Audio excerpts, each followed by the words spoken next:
This is Autoline Daily, the show dedicated to enthusiasts of the global automotive industry.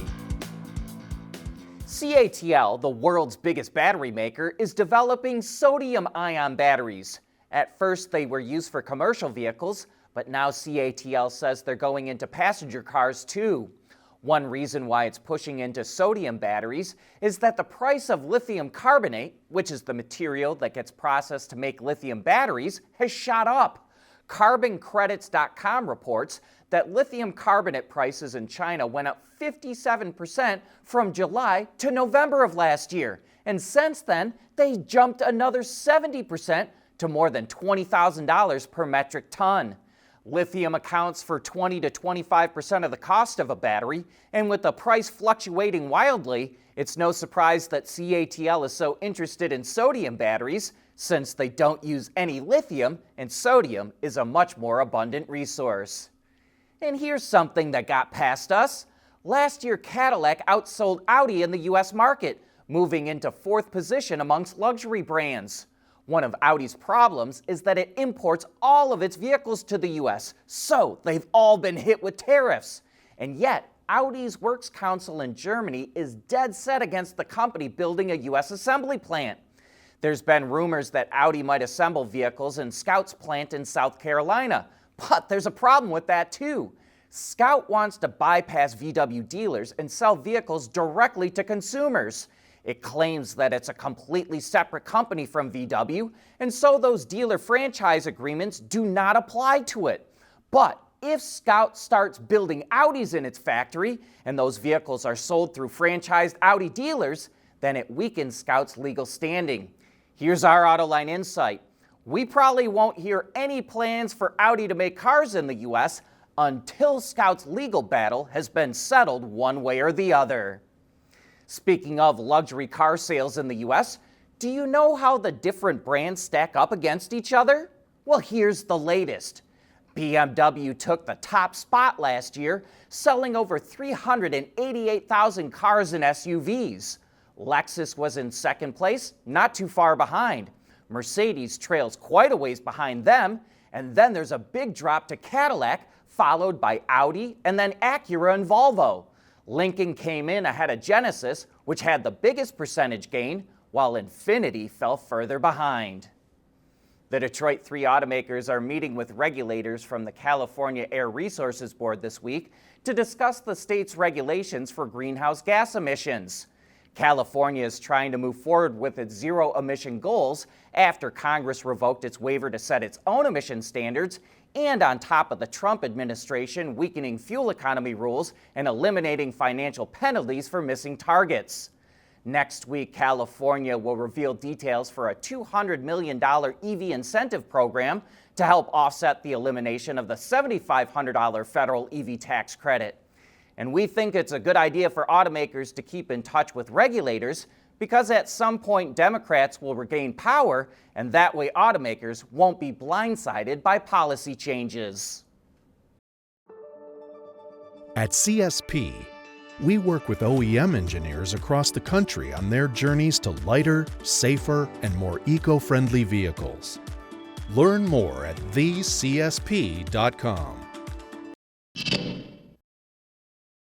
Canada is slowly reducing its reliance on U.S. car companies.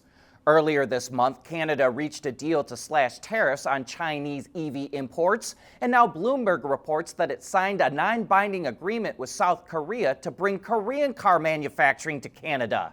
It's part of a broader industrial cooperation that would see the two countries also collaborate on critical mineral supply chains, clean energy transition, and energy security.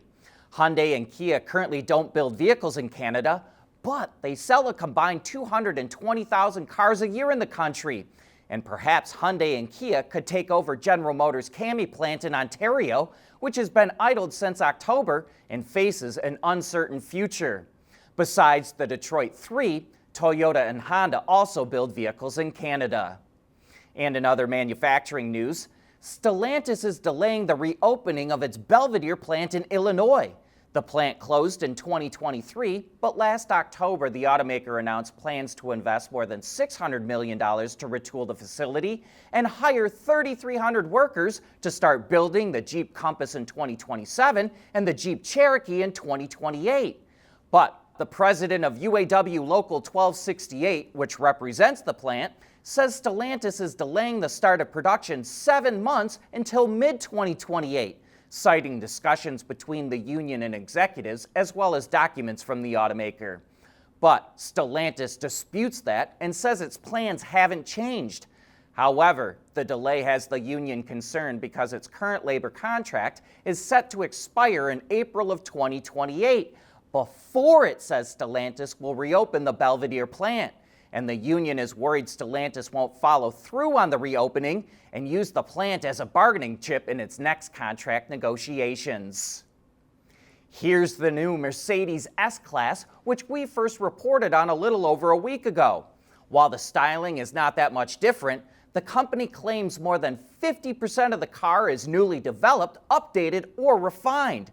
That includes things like the new operating system, which features a more powerful computer and enables broader OTA update capabilities, driver assistance, and a host of features through the new standard display, which merges the passenger and center screens under one piece of glass.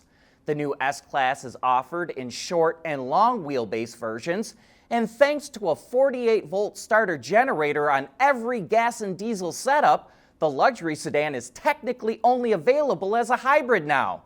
It also offers a PHEV that gets an estimated WLTP EV-only range of about 100 kilometers or roughly 60 miles.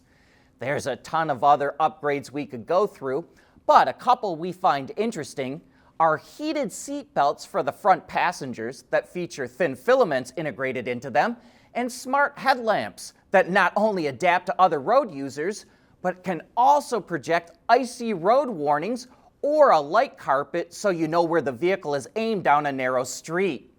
Orders for the new S-Class are open now, and in Germany, prices start at over 121,000 euros, including the VAT.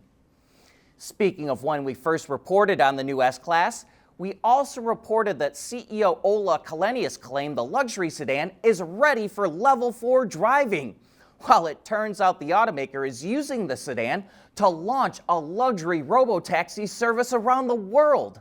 Mercedes is working with Nvidia for the system's hardware, which includes redundancies for the steering, braking, compute, and power supply.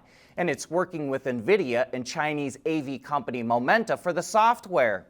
Mercedes has signed partnerships with mobility providers Uber and Limbo, the latter of which will start tests in Abu Dhabi later this year, with the hope of launching in that market first, then followed by other locations after. So, it looks like Lucid is getting some competition in the luxury robotaxi space. But that brings us to the end of today's show. Thanks for tuning in, and I hope that you have a great weekend.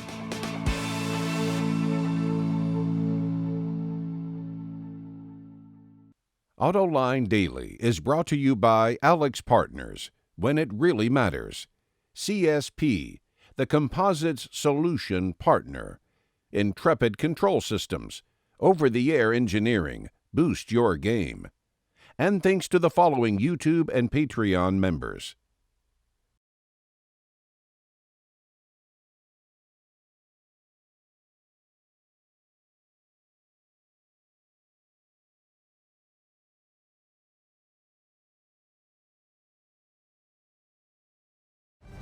We help businesses respond decisively to their most critical challenges, from urgent performance improvement to enterprise-wide transformation. We work across the full value chain, in automotive and in industrials, helping clients navigate disruption, drive innovation, and unlock sustainable growth. Alex Partners, when it really matters.